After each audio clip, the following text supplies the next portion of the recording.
Thank you, Damian. Florida football is back in action in the Swamp on Saturday against LSU. And we have Stephanie Jones here now with more about the sports world.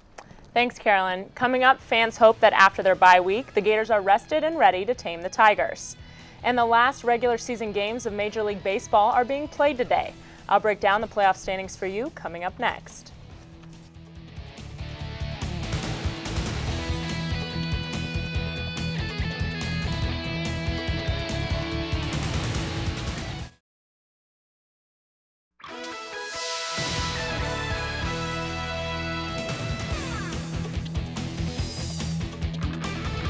Welcome back. I'm Stephanie Jones coming at you with the latest in sports.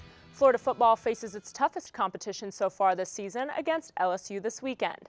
Coming off a bye week and this Kentucky blowout, the Gators have had time to heal for a fresh start against the Bayou Bengals. The Florida defense will have to stop LSU's running game to be successful in the Swamp on Saturday. You might have some one-on-one matchups, just where in the trenches, you're hand on, coming out, going to get it. That kind of fight is appealing to a defensive lineman, and certainly for the offensive line and the style that they play too. So it'll be a real physical game at the line of scrimmage.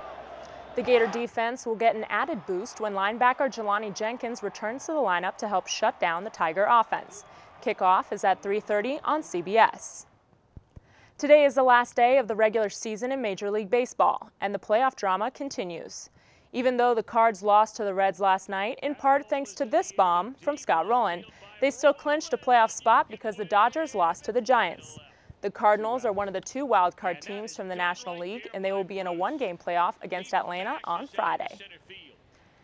And the Yankees are one up on the Orioles in the American League East, and tonight's games will determine the final outcome. If the Orioles win and the Yankees lose, there will be an extra tiebreaker game tomorrow night in Baltimore. Any other outcome, and New York gets the division title while the Orioles take the wild card. The Detroit Tigers have the division wrapped up in the AL Central. And in the American League West, the Texas Rangers and the Oakland A's are tied in dead heat for the division title. They are currently playing right now in Oakland, and Oakland is up 7-5. Things in the National League are a little more settled, with the Nats taking the East title, the Reds taking the Central Division, and San Francisco leading the West. The Braves and the Cardinals are the wild card teams. Cincinnati and Washington are tied for the best record in the National League, and whoever wins tonight will have home field advantage for the rest of the NL playoffs. Miguel Cabrera is still in the running to be the first MLB Triple Crown winner in 45 years. The 29-year-old heavy hitter came into yesterday's game leading the league with 44 homers, a .329 batting average, and 137 RBI.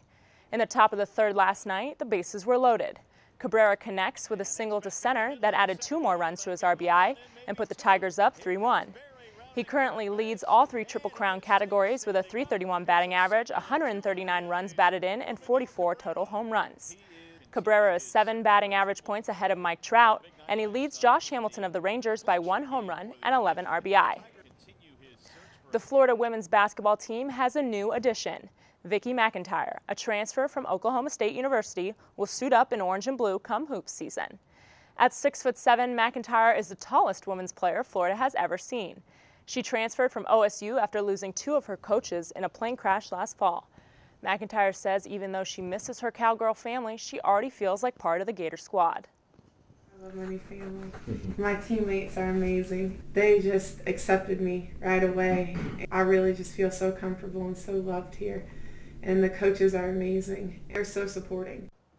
The NCAA allowed McIntyre to transfer and play immediately with the Gators. Normally, athletes are required to sit out a year after switching schools. To hear the whole story, visit WUFT.org. So Stephanie, I hear the word on the street is that it might be a little easier for us to beat Georgia this year? Actually, Carolyn, you're right. Unfortunately, Georgia had a wide receiver tear his ACL yesterday in practice, so it's going to be a lot easier for Florida to beat them. More news after the break.